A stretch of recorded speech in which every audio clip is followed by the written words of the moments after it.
Welcome to the introductory lecture on fluid statics. This is the fifth lecture from the lecture series on fluid mechanics. In this lecture, we will discuss Pascal's law, its applications, and the mathematical proof of Pascal's law. We will start with Pascal's law. Consider a vessel like this.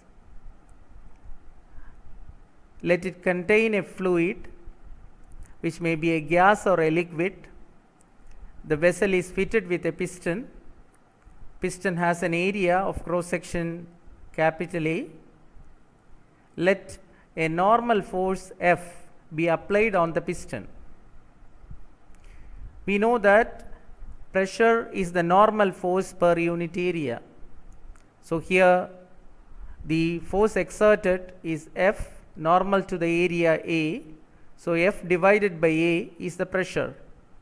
If force is in Newton and area is in meter square, then the pressure has the unit Newton per meter square, which is Pascal. Now, to define the pressure, we will consider an elementary area, say dA. Let the force acting on that area be dF. Here in this case, this dF is the normal force acting on area dA, because if there had been any tangential component of this force, then that would have set the fluid into motion. Of course, in this case, the fluid is at rest. Therefore, there is no tangential force component acting on any area you consider in this case. The pressure acting at any point on this fluid can be defined as P is equal to dF by dA. Now we will state what is Pascal's law.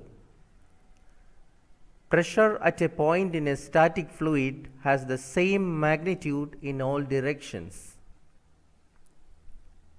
This is a generalized statement of Pascal's law. If we consider a static fluid, that is a fluid at rest, at any point the pressure has the same magnitude in all directions.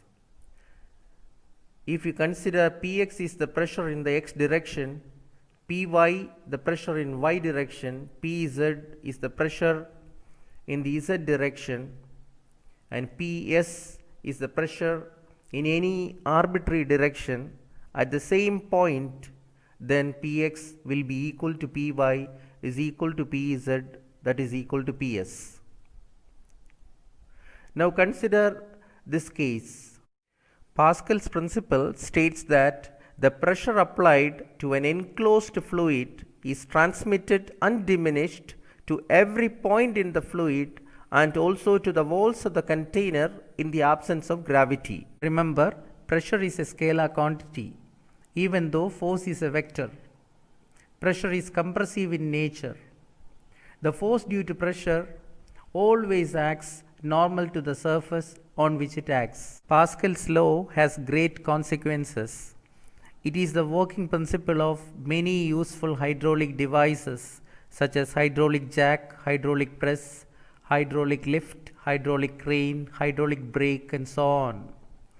Here we have the schematic diagram of a hydraulic jack, which is used to lift heavier loads such as a car or a truck by applying comparatively a smaller effort. Essentially, this device consists of two hydraulic cylinders which are interconnected. One cylinder contains the smaller piston on which the effort is applied, and the other one has a larger piston called a ram, which supports the load to be lifted. It contains a hydraulic fluid, which is essentially an oil to transmit the fluid pressure from one end to the other end. Let the effort applied on the smaller piston be F, and the area of the smaller piston small letter a, and the area of the ram, the larger piston, is capital A, and the load to be lifted is capital W. The pressure exerted on the fluid here is F divided by small a.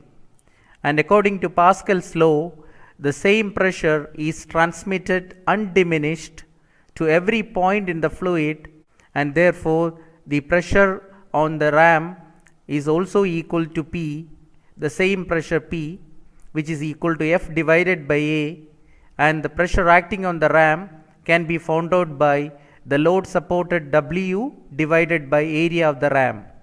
So therefore the pressure P is equal to F divided by small a, which is equal to capital W divided by capital A. So the load lifted or the resistance overcome W is equal to area ratio capital A by small a into the effort applied F. In order to understand the benefit of using a hydraulic jack, let us consider a numerical example. Here we have the schematic diagram again. The smaller piston has an area A1 and the ram has an area A2, and the effort we apply is F1 and the load to be lifted is F2. If A1 is equal to 10 centimeter square, that is the smaller piston area, and the ram has an area A2 is equal to 500 centimeter square, that means the area ratio A1 by A2 is 10 by 500, that is 1 by 50, or A2 by A1 is equal to 50.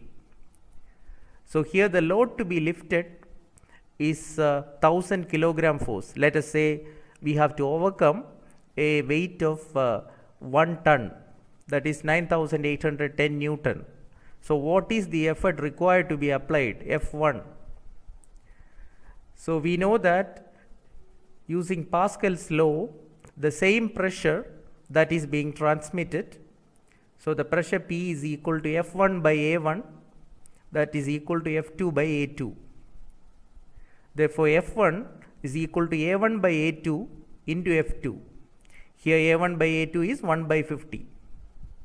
Therefore F1 is equal to 1 by 50 into 1000 kilogram force.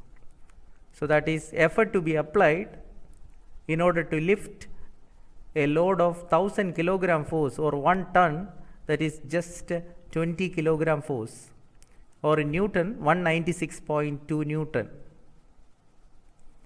Does it violate the law of conservation of energy? Are we getting more output power than the input power we supply? In order to understand that, we will consider now the distance moved by the effort and the load. If you consider the quantity of oil which is displaced here, so that is equal to area of the piston multiplied by the distance through which the piston is displaced. Let's consider that the effort is moved down through a distance d1, or the smaller piston moves down through a distance d1. Therefore A1 into d1, that will be the volume of the oil that moves down. But on the other side, on the load side, the quantity of fluid which moves up, so that is equal to A2 into d2, where d2 is the distance through which the load is lifted or the ram has moved up. So A1 d1 must be equal to A2 d2. In other words, d2 by d1 is equal to A1 by A2. Remember, d2 is the distance moved by the load and d1 is the distance moved by the effort, that is equal to A1 by A2. So we know that A1 by A2 is 1 by 50. So if d1 is 50 centimeters, that means your effort or the small piston has moved down through a distance of 50 centimeters. Then d2 will be A1 by A2 into d2. So that is 1 by 50 into 50 centimeters. So that is just 1 centimeter. So that means when the effort is moved through a distance of 50 centimeters, the load has been lifted through a distance of just 1 centimeter.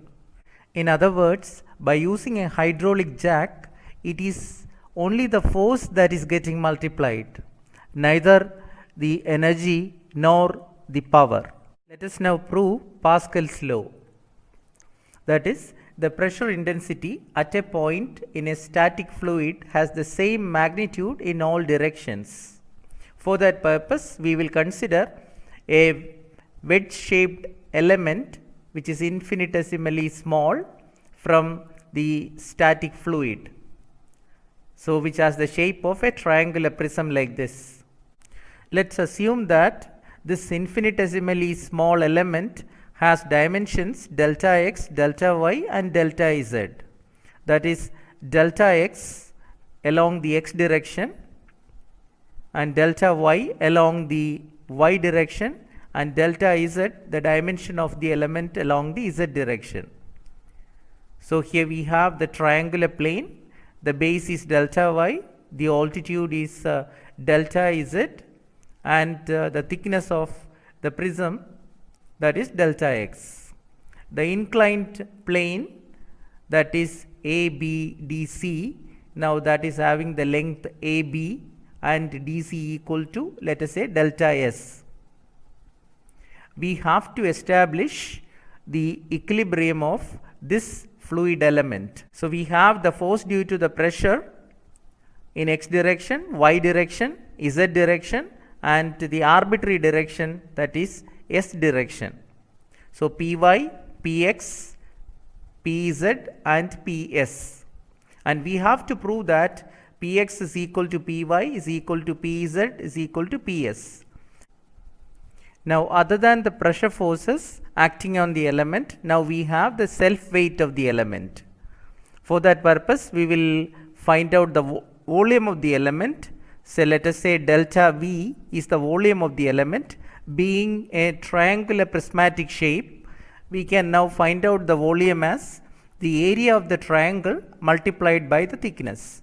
The area of the triangle here is half base into altitude, that is half into delta y into delta z multiplied by the thickness of the prism, that is delta x. So, therefore, half delta y delta z delta x is the volume of this small element. The magnified diagram is shown over here. So, weight of the element, then we can find out by multiplying the volume and the specific weight of the fluid, because this is a fluid element. So, weight of the fluid element delta W is equal to specific weight of the fluid multiplied by volume of the fluid element. Specific weight is rho into G, where rho is the density of the fluid. So, rho G into the volume half delta x, delta y, delta z, that is the weight of the element. Now, consider the right triangle DEC, where the base DE is delta y, altitude EC, that is delta z, and the hypotenuse DC, that is equal to AB, which is delta S, and this angle is theta. So, if you take sin theta, then that is delta Z by delta S, and cos theta, that is delta Y by delta S. Therefore, you can write delta Z is equal to delta S sin theta, and delta Y you can write as delta S cos theta. And now we will consider the pressure forces. In the y direction, the pressure component is Py multiplied by the area ACEO. So, the area of this rectangular face is delta x into delta z. Therefore, the pressure force in y direction, which is in the positive y direction horizontally to the right, that is Py into delta x delta z.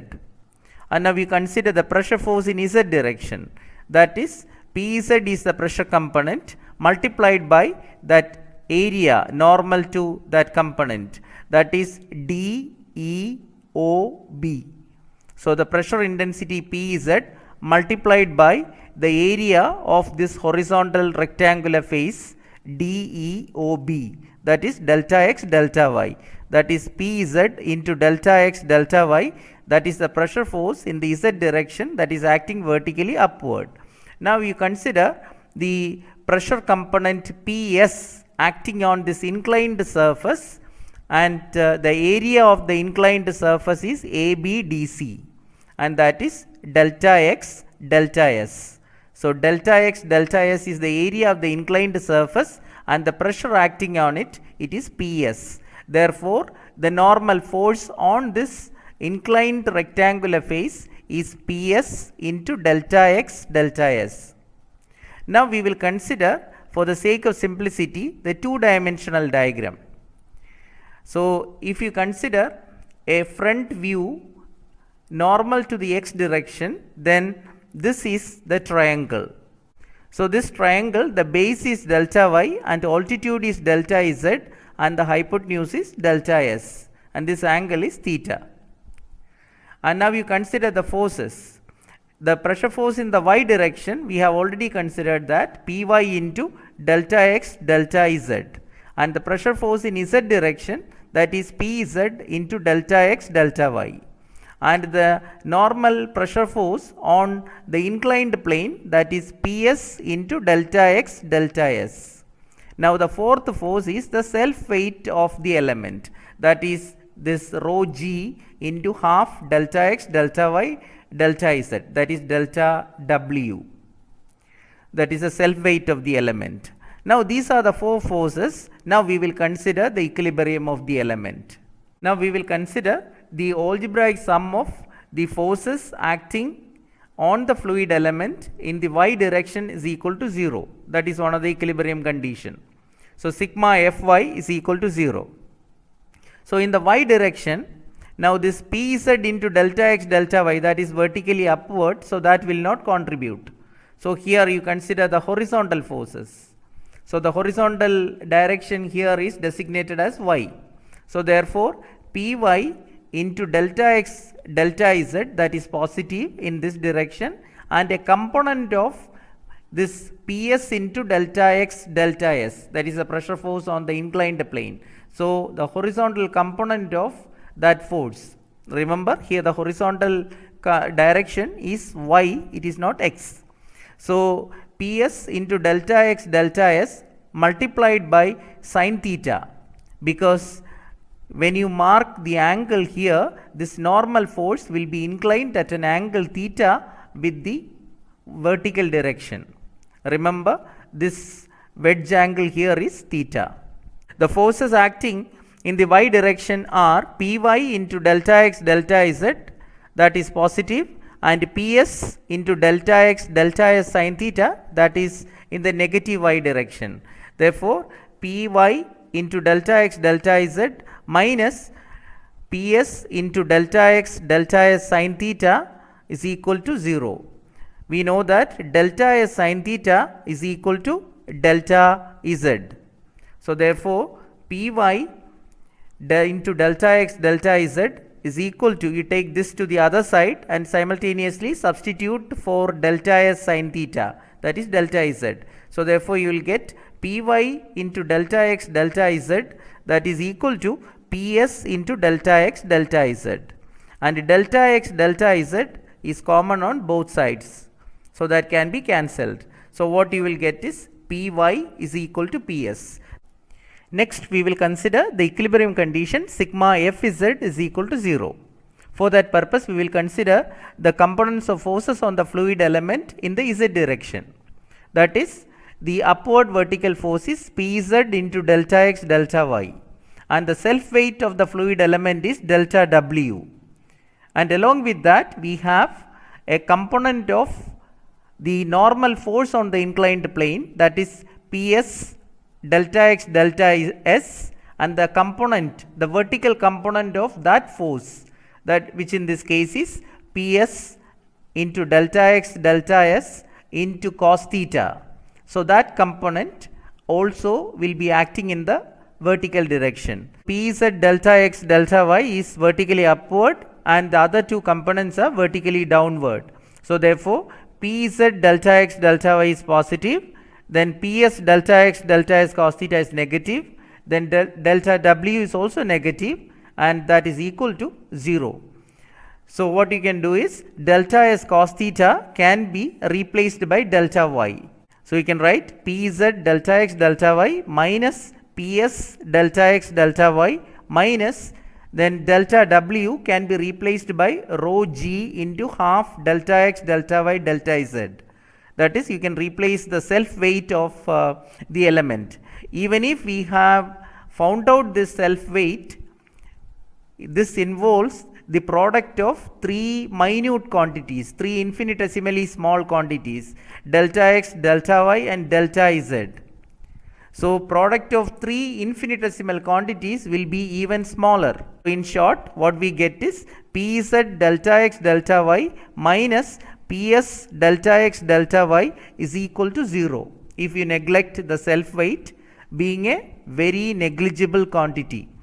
So what you get is Pz delta X delta Y is equal to Ps into delta X delta Y, and delta X delta Y is common on both sides, which can be cancelled. So what you get is Pz is equal to Ps. So already we got Py is equal to Ps. Now Pz is equal to Ps. Similarly, by using a suitable orientation, we can even prove that Px is equal to Ps. So therefore, we can now use these three conditions. Px is equal to Ps, Py is equal to Ps and Pz is equal to Ps. And from these three we can conclude that Px is equal to Py is equal to Pz is equal to Ps. In fact, we have considered an infinitesimally small wedge-shaped fluid element from a static fluid. When this fluid element shrinks to a point, this Px, Py, Pz and Ps will be the pressure intensities acting at the same point in the fluid. With this, we wind up this lecture. Have a happy learning experience. Thank you so much.